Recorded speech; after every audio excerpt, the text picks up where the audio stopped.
Welcome back to Tech Garage, presented by RockAuto.com. Well, Project M&M, the Mercury Makeover, is back in the shop, and it's coming along well. And I got Tom with me from Rock Auto. Now, Tom, I got to give you props. You're hanging tough, man. We've done a lot to this car. It's looking good. Bring us up to speed. Well, we've been chipping away at the basic maintenance. We've got the oil change, we've got the wiper blades replaced, and now we're going system by system to make everything where it is up to date and where it should be. Yeah, we got our coils on there. I mean, it's running great. We got new brakes. We got stopping power. It only makes sense to turn our attention to the belt. Now, what do you think we should do with this belt? We can test it, but it's 10 years old. I think it's the original belt. It needs to be replaced. And we can test it a couple ways right at the house. You can go ahead and get one of these fancy gauges. This actually tell you if it's good or bad. But Tom, you got an easier way to do it. Yeah, I'll just spray this water bottle on a long section of belt while the engine's running. And then what happens when you do that, if it starts squealing, it acts as a lubricant. You know you have a tension issue. If the squeal goes away, it's a tracking issue, so you want to check that as well.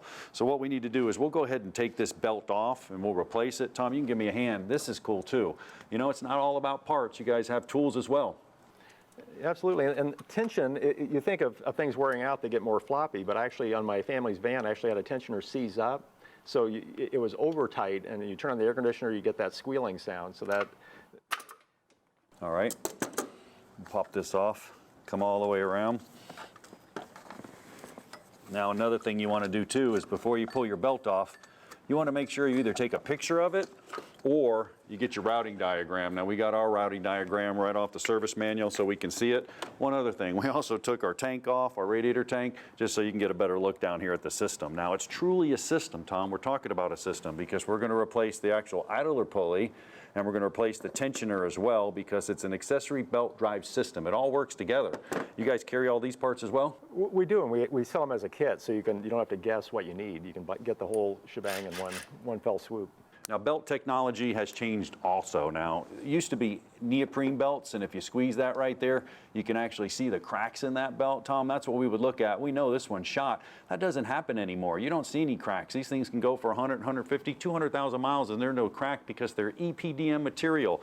Different way to test those. Gates sent us these nice samples to show how the belts age. This is a new belt, a belt that's aged for a while, and this is a belt that's worn out and should definitely be replaced. This little plastic tool here, it's kind of counterintuitive. You think of a belt wearing down, the ridges protruding less. Well, it's actually the opposite. The valleys between the ridges get deeper, and that can be shown with this little plastic tool. Here I can feel the orange plastic poking above the ridges. Here I feel it's sinking deeper. I can still slightly feel it above the ridges of the belt. And on this belt, old worn out belt, the plastic is deep down in the groove, and I can feel the ridges of the belt poking up above it, so I definitely know the belt needs to be replaced. The EPDM material, you can actually recognize it because, especially when it's new, it almost feels like felt. It's fuzzy, and a great way to tell if your belts need to be replaced. Now, Tom, I'm down here on the tensioner. I already got the idler pulley put on. So I'll go ahead and I'll put this tensioner on right here. We'll snug it up, get some torque specifications, go back and recheck everything, make sure everything's in order. But like we said, I mean, this thing is a system. I really just don't want to go and replace this thing. I don't want to just put the belt on there. You know, people put on power steering pumps all the time, and they put that power steering pump on, and it's not quite lined up, and you can chew up a belt in no time. Right, yeah, on my van, if I'd put a new belt on that seized up tensioner, it would have wrecked the belt, burned it up right away. And how did you find out it was actually seized up? Well, I tried to put the tool on it and move it, and I couldn't move it at all. So I had to loosen the alternator to get the belt off, to even take the belt off. Yeah, these things are so good nowadays. I mean, this thing actually will hold the engine, the harmonic balancer. We thought an engine was seized up once because the system's so tight and it wouldn't even spin over, and it was simply a component was froze up. So that's why I want to do it as a whole system. Hey, we got a new belt there. We got that from RockAuto.com as well. And that's cool. And one of the things we can always do with the belts before you go putting it on, Tom, let's go ahead and just hold it up here and make sure. Yep, we'll make sure, yeah, we get in there routing it because the routing can be something. So we'll just make sure, you know, it's close. It doesn't have to be perfect, and then I want to check the ribbing as well. I want to make sure that the ribs are in good shape and it looks like the same pulleys, the same grooves. Sometimes they come with square ribs, sometimes they come with round ribs. So you got to make sure with that. You know, those models changes. We didn't have a problem. We just ordered it off, bam, that was the right part. So we had no issues there. Now it's just a matter of following the belt routing. I'm going to need your help there. We'll have to go around the harmonic balancer, and if you get on the pulley over there, and help me out. We'll go that side, and then it's coming around to the pulley all the way through, down under the air conditioner, and back up to you on the alternator.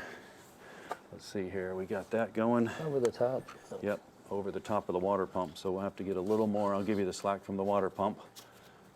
Sure glad you're here, giving me an extra hand. I think I need an extra hand. Here we go.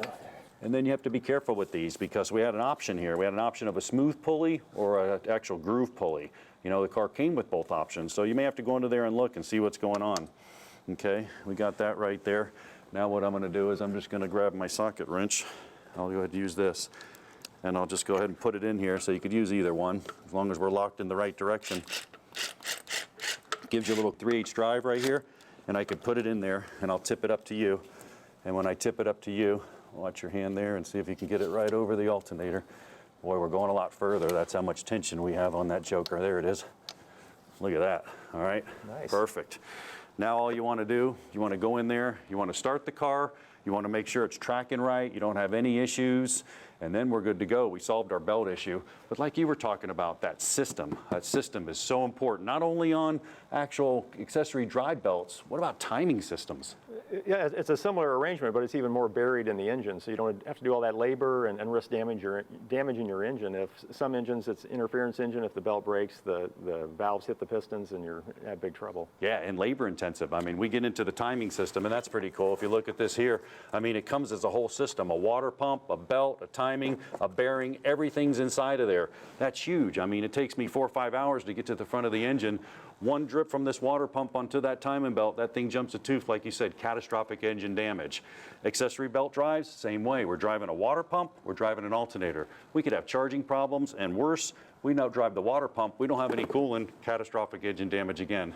Yep. Yeah, I can show you some examples of the kits we have in the rockauto.com catalog. Perfect, let's walk over and check it out. Great.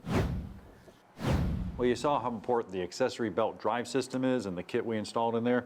What about timing belts? Do you have kits for that as well? We do, and the timing belt can be even more important than the Serpentine belt because it's so buried in the engine. You don't have to do that labor again, and if it breaks, you can have a catastrophic engine failure. So I pulled up 97 Mazda Protege. Here's everything in the kit. Got the water pump, the gaskets, the belt, of course, the pulleys, the tensioners. There's no surprises once you're halfway into the job. Yeah, and the labor cost, I mean, that's huge. So go ahead and avoid catastrophic engine damage, buy the kit. But stick around, there's plenty more Tech Garage when we return.